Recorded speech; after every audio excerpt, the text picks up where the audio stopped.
গৌরব দেয় না, আমাদের দায়িত্ব দেয়। বিজয় শুধু আমাদের আরেকজনের উপর প্রাধান্য দেয় না,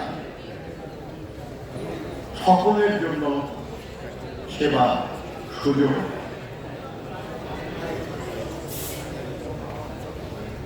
আমরা বলি যে একটা এলাকার যিনি প্রতিনিধি হন, একটা সংগঠনের যিনি নেতা হন, তাকে সবাই ভোট দেয়, কিন্তু যখন তিনি দায়িত্ব পান তিনি তখন সকলের নেতা হন, সকলের জন্য তাকে কাজ করতে হবে। এই যে দায়বোধ,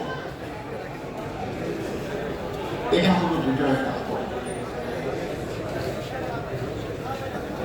তাহলে আমি মনে করবো যে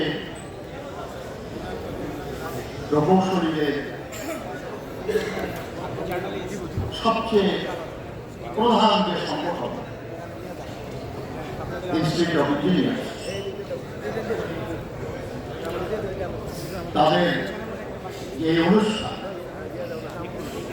দেশের সবচেয়ে ব্রিলিয়ান্ট ছাত্রছাত্রীরা প্রকৌশলী হন, পড়াশোনা করেন এবং তারা সমাজের বিভিন্ন ক্ষেত্রে গুরুত্বপূর্ণ ভূমিকা পালন করে।